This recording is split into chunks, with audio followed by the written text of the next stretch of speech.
You know what's wild? Right now, in this exact moment, you're surrounded by things that your kids or grandkids will literally only see in museums or old YouTube videos like this one. I'm not talking about dinosaurs or floppy disks. I'm talking about stuff you use every day, stuff you don't even think twice about, stuff that feels so permanent that the idea of it vanishing sounds absolutely ridiculous. But here's the thing. Every generation thinks their normal is forever, and every generation is hilariously wrong. Your grandparents probably thought landline phones were eternal, and now the only people who have them are either over 70 or running a pizza shop that hasn't updated since 1987. So buckle up, because we're about to tour through a graveyard of things that are currently alive and well, but are absolutely, definitely 100% on their way out. And honestly, some of them deserve it. Let's start with something that's going to make half of you defensive and the other half not aggressively: cash and coins. Physical money is dying, and it's dying faster than anyone wants to admit, because admitting it means accepting that we're one step closer to living in a Black Mirror episode. Think about it.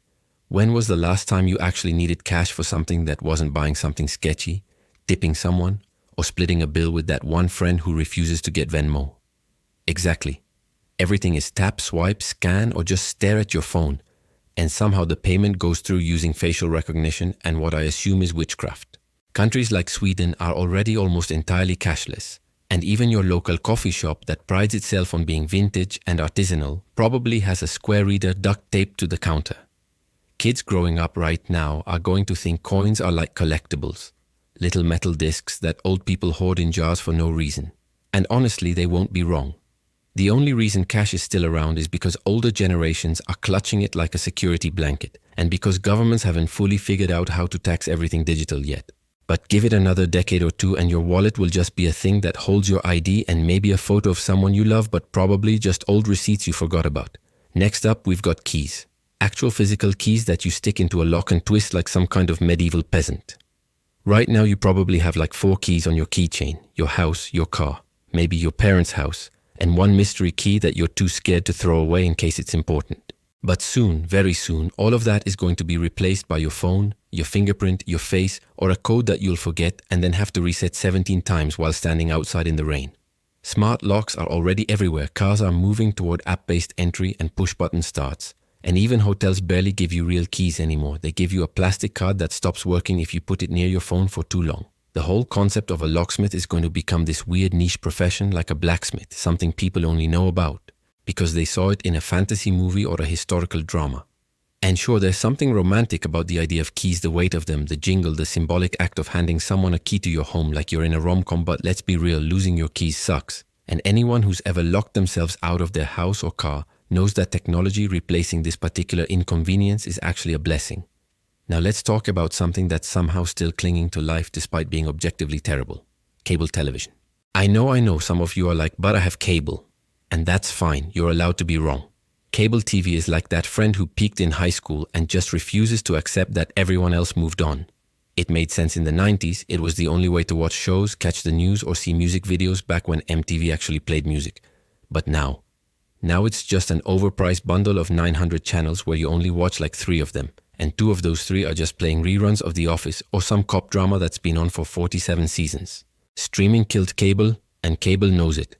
That's why they keep trying to bribe people with package deals and throwing in free internet that's somehow slower than dial-up. The only people still defending cable are sports fans, and even that's crumbling because streaming services are buying up sports rights faster than you can say cord cutting. Your kids are going to ask you what commercials are, and you're going to have to explain that once upon a time. People actually sat through 3-minute blocks of ads for car insurance and prescription drugs just to watch 22 minutes of content, and they're going to look at you like you're describing medieval torture, which honestly it kind of was. Let's move on to something that hits a little different: handwriting.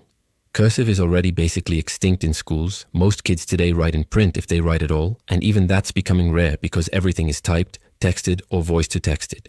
Handwriting is turning into this quaint skill that only teachers and people who journal for their mental health actually practice. Think about it. When was the last time you wrote something by hand that wasn't a grocery list, a birthday card, or signing your name on some official document that probably could have been digital anyway? We're not far from a future where handwritten notes are considered vintage art, where someone's handwriting is analyzed not by graphologists but by historians trying to figure out what people in the early 2000s were like.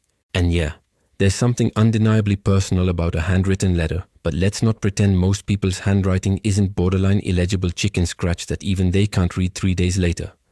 Typing is faster, cleaner, and autocorrect saves us from looking like we failed 3rd grade. So really, handwriting's decline is just natural selection for communication methods. Here's one that might actually make you a little sad: physical photo albums. Remember those?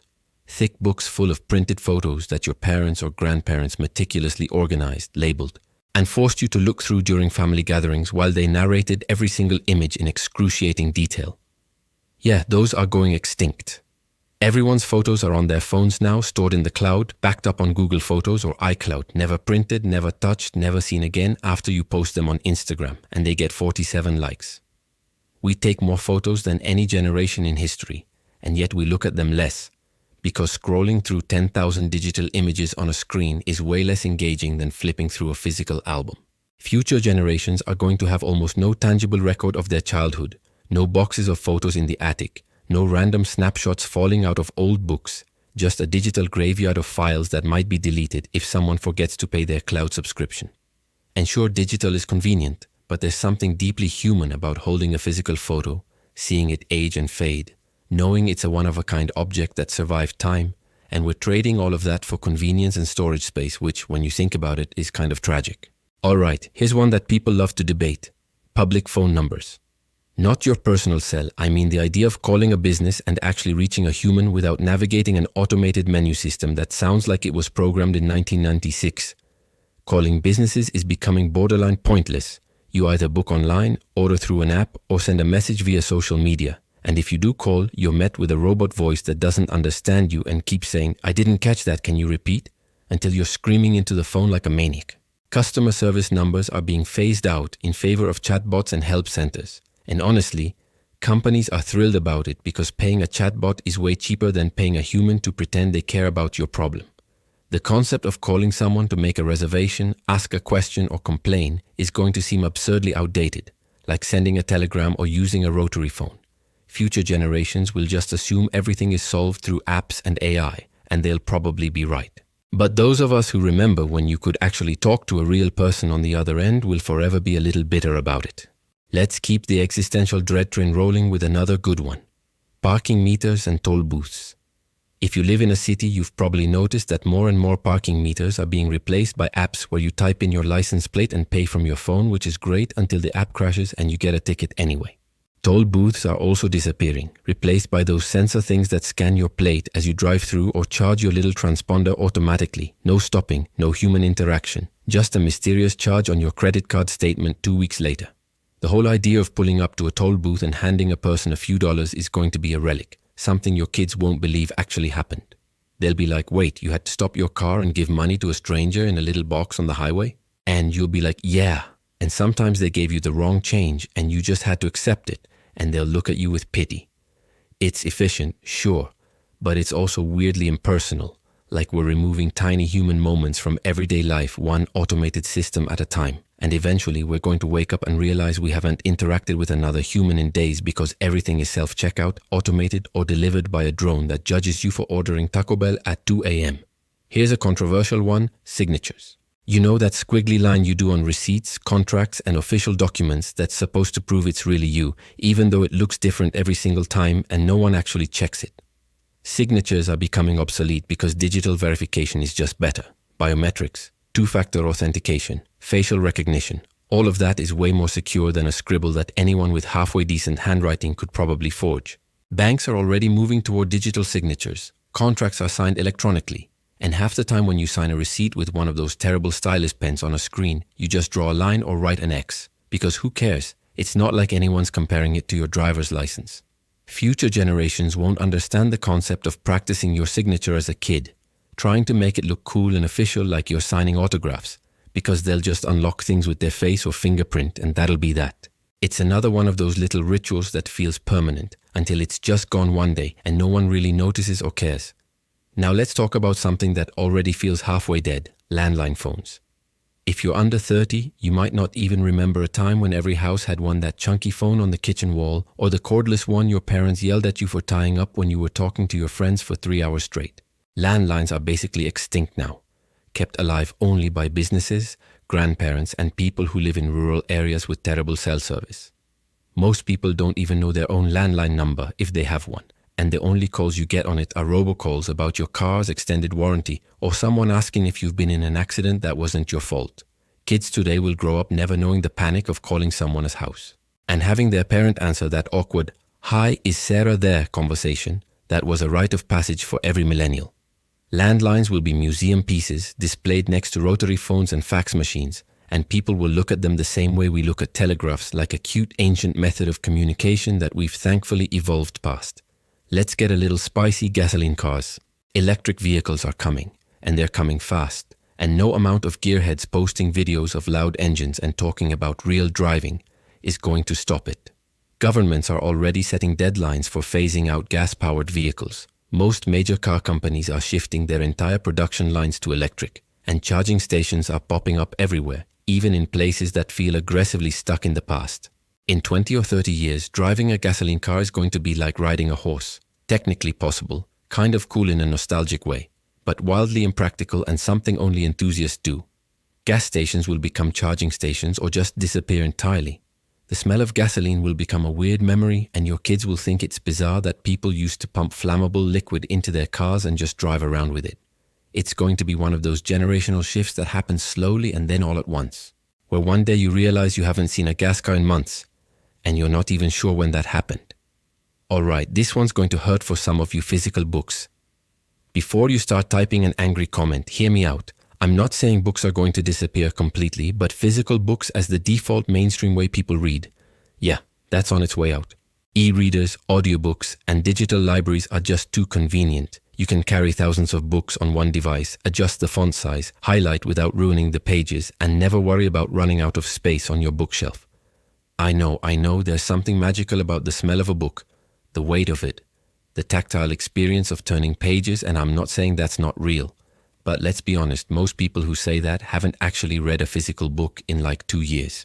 Physical books are becoming a luxury item, something you buy to display, to collect, to signal that you're intellectual and cultured, but not necessarily something you read. Bookstores are already struggling.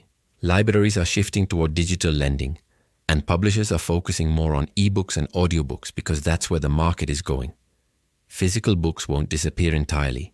They'll just become niche, like vinyl records, something hobbyists and purists keep alive while the rest of the world moves on. Here's one that's already halfway gone: answering machines. Remember those? That little cassette tape or digital recorder that would pick up calls when you weren't home, and you'd come back and press a button to hear your messages, which were usually just your mom asking where you were or a telemarketer trying to sell you something. Voicemail replaced answering machines, and now even voicemail is dying because no one listens to their voicemail anymore. If someone calls and you don't answer, they text you. And if they don't text you, it probably wasn't important. Visual voicemail was supposed to make things easier, but it just made it easier to ignore. You can see who called and how long the message is and just decide, I'll deal with that never, and delete it without listening. The whole concept of leaving or checking voice messages is becoming obsolete, and honestly good, because navigating phone menus and listening to robotic instructions before hearing your actual message was always a waste of time anyway. So there you go, a bunch of everyday things that are slowly but surely disappearing. And honestly, most of them won't be missed because the things replacing them are just better, more convenient, more efficient, or at least more suited to the way we live now. But there's also something a little melancholy about it. Every time something disappears, we lose a tiny bit of shared experience, a little piece of what made a generation. And eventually all that's left are stories and old YouTube videos trying to explain what it was like. So here's the question: what's something from this list that you're actually going to miss, or what's something you think should disappear that I didn't mention? Take a moment to think about it. Maybe something powerful just clicked for you while watching this. Some realization about time, change, or what we take for granted. If so, I want to hear it. Drop it in the comments. Let's get a conversation going. Because these little observations and reflections are what make content like this worth making. And if you enjoyed this existential trip down memory lane and want more videos like this, make sure to subscribe. Because apparently we're all just out here watching the world evolve and trying to keep up. And honestly, it's kind of hilarious.